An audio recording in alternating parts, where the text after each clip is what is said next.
బీసీలకు రిజర్వేషన్ ఇస్తా అన్నావు, అబద్ధాలు ఎందుకురా నీకు, బట్టవాయి మాటలు ఎందుకు? నిజంగా ఇస్తే ఇయ్యి, లేకపోతే నేను ఇయ్యా అని చెప్పు, కుల్ల వాళ్ళు ఏం చేయాలో వాళ్ళు చేసుకుంటారు. కానీ రెడ్డిల పేరు ముంచి ఇప్పుడు రెడ్డి అంటేనే మూస్తున్నారు రా పబ్లిక్. పేరు చెప్పుకోవాలంటే భయం అవుతుంది. నా పేరు కృష్ణారెడ్డి, భవనం కృష్ణారెడ్డి నా పేరు, దేవరకద్ర నా ఊరు. నేను సర్పంచ్కి ఎలక్షన్ చేసిన, ఇప్పుడు ఎలక్షన్కి ఉన్నాయి 10 ఓటింగ్కి. ఇప్పుడు ఓడేస్తాడు. ఇప్పుడు ఈ న్యూస్ సంఘటన జరిగిన తర్వాత ఓటేవడం వేస్తాడా? బీసీకి ఓసీకి వేయడు. కాబట్టి నువ్వు బుద్ధి మార్చుకో, లేదా నువ్వు మారు, లేకపోతే రాజీనామా చేయి. ఈ మూడే నీకు సంబంధం. బీసీల రెడ్డిల పేరు మాత్రం ముంచకు. ఇంతే చెప్తున్నా. నీవు నాకంటే పెద్దోడవో చిన్నోడవో తెలియదు. బీసీ రెడ్డిల పేరు మాత్రం ముంచకుండా మంచి పని చేయి. నేను ఎవరైనా అభిషేక్ చేస్తారు. అదే మనం ఈశ్వరాచారి ఇంటి దగ్గర ఉన్నాం. ఇక్కడ అతని అంత్యక్రియలకు కూడా ఏర్పాట్లు పూర్తవుతున్న పరిస్థితి కనిపిస్తుంది. మాట్లాడదాం అన్న, ఎట్లా బీసీ రిజర్వేషన్ కోసం ఇలా ప్రాణాలు అర్పించిన ఈశ్వరాచారి ఏం చెప్తారు?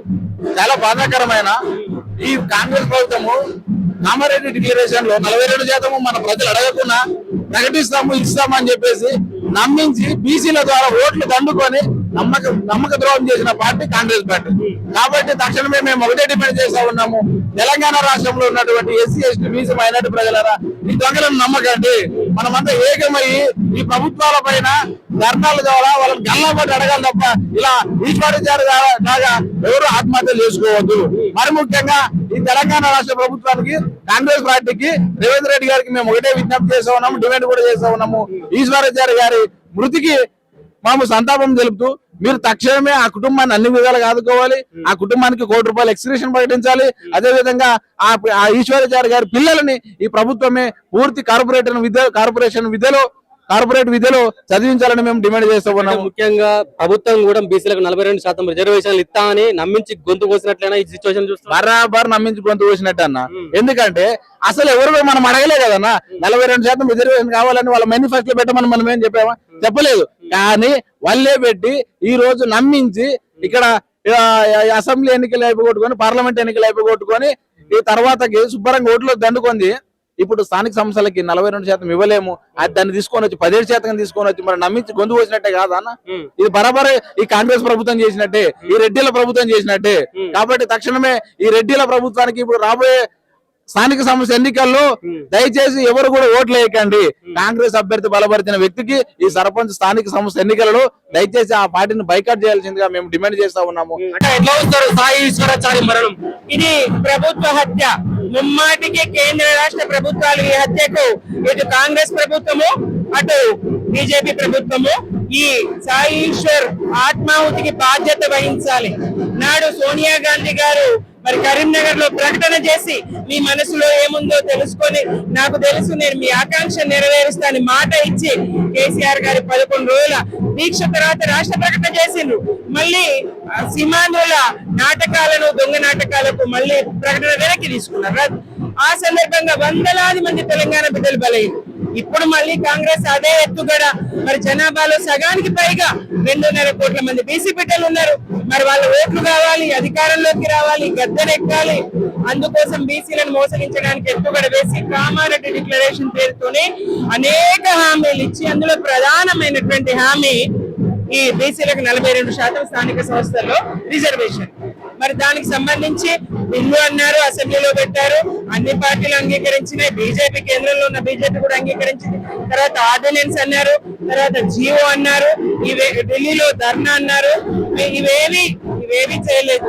మరి చిత్తశుద్ధి లేని కాంగ్రెస్ గతంలో ఉన్న 24% రిజర్వేషన్ కూడా కుదించి 17%కి ఎన్నికలు నిర్వహిస్తా ఉంటుంది. మరి ఇక్కడ ఇన్ని పోరాటాలు ఇంత జరిగిన తర్వాత ప్రభుత్వం మరి ఇంత చేసినా అని చెప్పుకున్న తర్వాత కూడా బీసీలకు న్యాయం జరగకపోతే ఎప్పుడు జరుగుతుంది? మేము చేసే ప్రయత్నాలు మేము చేసినామని చెప్తున్నారు కదా. ఇలాంటి ప్రయత్నాలు గతంలో అనేక సార్లు జరిగినాయి. తమిళనాడు ఎట్లయితే తీసుకుపోయిందో, ఎందుకు చట్టం చేయకూడదు? దేశవ్యాప్తంగా ఏ జనాభా ఎంత ఉంటే అంత రిజర్వేషన్ ఉండాలనేటువంటి ఎందుకు మరి చట్టంలో మార్పులు తీసుకురాకూడదు? కోర్టుల మీద నెపం నెట్టి బీజేపీ సర్కార్ ఎందుకు ఇలా బీసీ బీసీలను మరి అనగదొక్కాలి, బీసీలను అనగదొక్కే కుట్ర బీజేపీ కేంద్ర ప్రభుత్వం కూడా చేస్తా ఉన్నది. కోర్టు పరిధిలో ఉన్నది. ఈడబ్ల్యూఎస్ ఎవరు అడిగిండ్రు, ఎవరు పోరాటాలు చేసిండ్రు, ఎందుకు ఆమోదించగలిగింది? మరి వాళ్ళ బీసీలకు అనేసరికి అన్ని అడ్డంకులైనా అన్ని మరి పాలన కోర్టులకు అనుగుణంగానే చేస్తున్నారా? చట్టాలు కోర్టులు చేస్తాయా? ప్రభుత్వాలు చేయాయా? చట్టాలు చేయాలి కదా, చట్టాల సవరణ చేయాలి, చట్టాలు చేయాలి, బీసీలకు న్యాయం చేయాలి. అందుకోసం బిడ్డడు బీసీ బిడ్డ సాయి ఈశ్వరాచారి ఆత్మాహుతి చేసుకున్నాడు. ఈ రేవంత్ సర్కార్ కు చీమ గరిచినట్టు కూడా కాలేదు. మరి ఆత్మాహుతి చేసుకుని 90కి పైగా కాలినటువంటి అతన్ని జనరల్ వార్డ్ లో తీసుకుపోయి పడేసి, Osmania hospital, Gandhi hospital general ward లో ఆయన వేసేసి, మెరుగైన ట్రీట్మెంట్ లేదు, మరణ వాంగ్మూలం తీసుకోవడం లేదు. అట్లా ఆయన చావుకు కారణమే. ఈశ్వరాచార్య మృతి పట్ల బీసీలలో చైతన్యం కలిగి బీసీలు ఈ నుంచి కొట్టడానికి సిద్ధంగా అయ్యారా? తప్పకుండా. అటు ఇవాళ చూస్తే అర్థమైతే లేదా, ఒక్క బీజేపీ ప్రజాప్రతినిధి గాని లీడర్ గాని ఇక్కడ లేదు, ఒక్క కాంగ్రెస్ ప్రజాప్రతినిధి గాని లీడర్ గాని ఇక్కడ లేదు. ఏ తీన్మార్ మల్లన్న ఆఫీస్ ముందర ఆయన ఆత్మాహుతి చేసుకున్నాడో అతను లేడు. ఇవాళ ఎవరు ప్రభుత్వం నుంచి హామీ అతనికి ఇప్పేయగలుగుతారు? ఇవాళ యావత్తు బీఆర్ఎస్ బీసీ నాయకత్వం ఇక్కడ ఉన్నది. మేము పోరాడతాం తప్పకుండా. యావత్తు తెలంగాణ సమాజాన్ని, బీసీ సమాజాన్ని, ఈ ఉదంతాన్ని మేము చూపిస్తాం. బలిదానాలు ఇది మొదటిది కావాలి, సాయి ఈశ్వరాచారి మరణమే మొదటిది కావాలి, ఇదే చివరిది కావాలి. బలిదానాలు వద్దు, బతికి సాధిద్దాం, పోరాడదాం, మెడలు వంచుదాం. దీర్ఘకాలిక పోరాటమైనా తప్పకుండా మెడలు వంచి చట్టసభల్లో మేమెంతో మాకంత అనేది రాహుల్ గాంధీ గారు చెప్తారు కదా, దొంగ నాటకాలు ఆడతారు కదా, ఆ నాటకాలు నిజం చేయమని చెప్తాం. రాహులే పీఎం అయినాకంటే అయ్యేది కాదు, ఇప్పుడే కావాలి. మోదీ ప్రభుత్వం గాని, రేవంత్ రెడ్డి ప్రభుత్వం గాని ఈ చావుకు బాధ్యత వహించాలి, అతనికి న్యాయం చేయాలి, అతని కుటుంబానికి ఒక ఉద్యోగం ఇవ్వాలి, ₹1 కోటి పరిహారం ఇవ్వాలి, ఇల్లు ఇవ్వాలని డిమాండ్ చేస్తూ బీసీలంతా ఆ కుటుంబానికి అండగా ఉంటామని తెలియజేస్తూ ఈ ప్రభుత్వాన్ని ప్రశ్నిస్తాం. బీసీ సమాజం జై తెలంగాణ, జై బీసీ. ఈశ్వరాచారి ఆత్మహత్య కాదు, ఇది రేవంత్ రెడ్డి చేసినది హత్య. ఎందుకంటే బీసీల అందరినీ కూడా మోసం చేసి అధికారంలోకి వచ్చి 42% రిజర్వేషన్ ఇస్తానని ఇవాళ ఢిల్లీ యాత్రలు చేయడము, జీవోలు తీసుకురావడం, ఆర్డినెన్సులు, ఇదంతా కూడా ఒక బూటకం అని ఇంత పెద్ద ఎత్తున బీసీలు కొట్లాడుతుంటే ఇలా మనసులు కరుగుతలేవు. మరి నేను చస్తానన్నా తెలంగాణ వస్తలేమో అని చెప్పేసి ఏది బీసీలకు తెలంగాణలో బీసీలకు న్యాయం జరుగుతుందేమోనని బాధించి వల్ల చనిపోవడం జరిగింది. ఈ చావుకి కారణము రేవంత్ రెడ్డి ప్రభుత్వం. కాబట్టి వాళ్ళ దీనికి బాధ్యత వహించాలి రేవంత్ రెడ్డి, ఆ కుటుంబాన్ని కూడా ఆదుకోవాలి. ఆత్మహత్యలు పరిష్కారమేనా మరి? ఒకటి, ఆత్మహత్యలు అనేటివి సరైనది కాదు, ఈ పరిష్కారం కాదు. మనం పోరాడాలి, కొట్లాడాలి, పాలకుల పైన మనం ఉద్యమం చేసి సాధించుకోవాలి, మన హక్కులు సాధించుకోవాలి. కానీ ఈ చావడం అనేది పరిష్కారం కాదు. కానీ ఈశ్వరాచారి వాళ్ళ అయ్యో నేను వస్తానన్న వాళ్ళ మనసులు కరుగుతాయేమో, అట్లనన్న బీసీలకు న్యాయం జరుగుతుంది. బీసీలకు విద్యలో గాని, ఉద్యోగులలో గాని, రాజకీయంగా గాని అన్ని రంగాలలో రిజర్వేషన్స్ వస్తాయి, మాకు న్యాయం జరుగుతుందేమో అన్నటువంటి ఒక ఆశతోటి ఖచ్చితంగా రేవంత్ రెడ్డి బీసీలకు నమ్మవల్లికి మోసం చేసి గొంతు కోసిండు. ఆ బాధతోటే ఈశ్వరాచారి చనిపోవడం జరిగింది. కాబట్టి ఈశ్వరాచారి కుటుంబాన్ని ఆదుకోవాల్సినటువంటి బాధ్యత రేవంత్ రెడ్డి. 3 చిన్న పిల్లలు, పాపము ఆ పిల్లల చదువు, ఆ కుటుంబానికి ఒక ఇల్లు, అదే విధంగా కుటుంబం ఆర్థికంగా నిలదొక్కునే విధంగా మొత్తం ప్రభుత్వమే బాధ్యత తీసుకోవాలని నేను ఈ సందర్భంగా కోరుతున్నాను. ఎట్లా చూస్తారు ఈశ్వరాచారి మరణం? ప్రభుత్వ హత్య, ముమ్మాటికి రేవంత్ రెడ్డి గారు చేసిన హత్య. లేనిపోని ఆశలు కల్పించి 42% రిజర్వేషన్ ఇస్తా అని చెప్పని మొత్తం 2.5 కోట్ల మంది బీసీల భావోద్వేగాలు రెచ్చగొట్టి ప్రతిఫలంగా ఇవాళ సాయి ఈశ్వరాచారి నిరాశ గురై, నిస్పృహ గురై, మోసానికి గురైన ఒక భావనతో ఇవాళ ఆత్మహత్య చేసుకుంటూ, ఇది ముమ్మాటికి ప్రభుత్వ హత్య, రేవంత్ రెడ్డి కేబినెట్ హత్య, మొత్తం కాంగ్రెస్ పార్టీ హత్యగానే భావించవలసి వస్తుంది. ఇది పెద్ద ద్రోహం. బహుశా భారతదేశంలో రిజర్వేషన్ల కోసం మండల్ కమిషన్ తర్వాత ఇంత పెద్ద ఆత్మ బలిదానం ఎక్కడ చూడలే, కశ్మీర్ నుంచి కన్యాకుమారి వరకు. దీనికి ప్రత్యక్ష కారకుడు, మొత్తం కర్త కర్మ క్రియ అన్ని కూడా రేవంత్ రెడ్డి గారు, ఆయన కేబినెట్ మాత్రమే. ముమ్మాటికి సాయి ఈశ్వరాచారి గారి యొక్క కుటుంబానికి ₹1 ఎక్స్గ్రేషియా ఇవ్వాలి, ఆయన భార్యకు ఉద్యోగం ఇవ్వాలా, ఆయన వాళ్ళని పూర్తిగా పిల్లల చదువులన్నీ కూడా ప్రభుత్వమే భరించి చేయాలి. ఎందుకంటే ప్రభుత్వం చేసిన మోసం వల్ల ఆ పిల్లవాడు వాడు ఆత్మహత్య చేసుకున్నాడు. ఇది ప్రభుత్వ ప్రేరేపిత హత్య.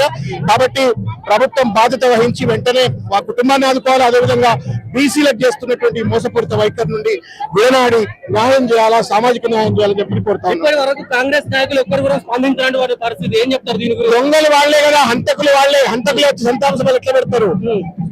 ప్రభుత్వంలో ఉన్నటువంటి ఒక మంత్రులు నాయకులు రాకపోతే అనుకోవచ్చు, కానీ కనీసం ఎంఆర్ఓ రాలే. ఆ పిల్లవాడి చావుకు అంత్యక్రియల కోసమే మట్టి ఖర్చులకు ఇవ్వవలసిన బాధ్యత ప్రభుత్వం మీద ఉంటుంది, స్థానిక ఎంఆర్ఓ మీద ఉంటుంది. అది చేయలే. ఏమీ చేయకుండా మొత్తానికి వాళ్ళ ఒక అనాథ వదిలేసినట్టుగా ప్రభుత్వం వదిలేసింది. హత్య చేసింది ప్రభుత్వం. హత్య చేసిన తర్వాత ఇవాళ కనీసం ప్రభుత్వ బాధ్యత కూడా నిర్వర్తిస్తలేరు, విద్యుత్ ధర్మాన్ని నిర్వర్తిస్తలేరు. మొత్తానికి బీసీ బిడ్డల గొంతులు కోసి, తడుగుట పెట్టి గొంతులు కోసి ఈ చావుకు కారణమైనారు. దీనికి తప్పనిసరిగా తగిన శాస్తి సమాజం, తప్పనిసరిగా తెలంగాణ సమాజం కర్రు కాల్చి వాత పెట్టాలి. బీసీలను మభ్యపెట్టినట్టేనా కాంగ్రెస్ పార్టీ? బరాబర్ మభ్యపెట్టింది కదా. జీవో 9 నుండి జీవో 46 పట్టుకొచ్చినట్టునే మభ్యపెట్టినట్టుగా. పెద్ద మోసం. దురదృష్టం ఏంటంటే ఇంకా బీసీలో చైతన్యం రాలేదు. కాంగ్రెస్ పార్టీలో ఉన్న బీసీ నాయకులు కూడా ఆలోచించవలసిన అవసరం ఉంది. 23 అధికారంలోకి రాకముందు ఏం వాగ్దానం చేసిండ్రు, ఇవాళ వాళ్ళు చేస్తున్న వైఖరి ఏంటి అని వాళ్ళు ఇప్పుడు మహేష్ గౌడ్ గారు కానీ, పొన్నం ప్రభాకర్ గౌడ్ గారు కానీ, లేకపోతే మధు యాష్కి గౌడ్ గారు కానీ, ఇంకా చాలా మంది బీసీ నాయకులు నిలదీయవలసిన ఒక బాధ్యత వాళ్ళ పైన ఉన్నది. రేవంత్ రెడ్డి ఒక ఫ్యూయలిస్ట్ మనస్తత్వంతో ప్రభుత్వాన్ని నడుపుతా ఉన్నాడు, బీసీలు అణచివేస్తా ఉన్నాడు. ఆయన టీపీసీసీ అధ్యక్షుడిగా ఉన్నప్పుడు అట్లే వ్యవహరించారు, అధికారంలోకి వచ్చి ముఖ్యమంత్రిగా కూడా అట్లే చేస్తా ఉన్నారు. దాని ఫలితం ఇవాళ సాయిశ్వరాచారి యొక్క మృతి. ఈ ఉదాంతంతో బీసీల పోరాటం ఇంకా ఎక్కువ కాబోతుంది. తప్పనిసరిగా ఈ బలిదానం ఈ ఆత్మహత్య మొత్తం 2.5 కోట్ల మంది తెలంగాణలో ఉన్న బీసీల యొక్క ఆత్మలన్నీ తట్టిలేపుతుందని భావిస్తా ఉన్నాం. మరో పెద్ద ఉద్యమానికి నాంది అవుతుంది, కావాలని చెప్పని కోరుకుంటున్నాను. పల్లెల్లో ఉన్నటువంటి ఒక తెలంగాణ బీసీ బిడ్డలు దయచేసి లేవండి. ఆ బిడ్డడు ఆత్మ బలిదానం చేసుకుంది మన హక్కుల కోసం, మన రిజర్వేషన్ల కోసం, 42% రిజర్వేషన్ కోసం. అది సాధించేంత వరకు పెద్ద పోరాటానికి సిద్ధం కావాలా. అప్పుడే ఆ బలిదానానికి అర్థం ఉంటుందని చెప్పి భావిస్తాం. వాళ్ళకి ఏ విధంగా న్యాయం చేయాలని చెప్తున్నారు? ₹1 ఎక్స్గ్రేషియా ఇవ్వాలా ప్రభుత్వం. తప్పనిసరిగా భార్యకు ప్రభుత్వ ఉద్యోగం ఇవ్వాలా. చిన్న పిల్లలు, ముక్కుపచ్చలారని పిల్లలు ఉన్నారు, వాళ్ళకు పూర్తి కూడా ప్రభుత్వం ఖర్చు భరించి వాళ్ళకి విద్యాభ్యాసం కల్పించాలా. తర్వాత ఇల్లు కూడా లేదు, కిరాయి ఇంట్లో ఉన్నారు, వారి కిరాయిల్లో ఉన్నటువంటి వాళ్ళకి ఒక సొంత ఇల్లు ప్రభుత్వం ఇవ్వాలా. ఎట్టి పరిస్థితుల్లో కర్రు కాల్చి ప్రభుత్వానికి వాత పెట్టి ఇవన్నీ కూడా మెడలు వంచి సాధించుకుంటామని చెప్పి తెలియజేస్తాం.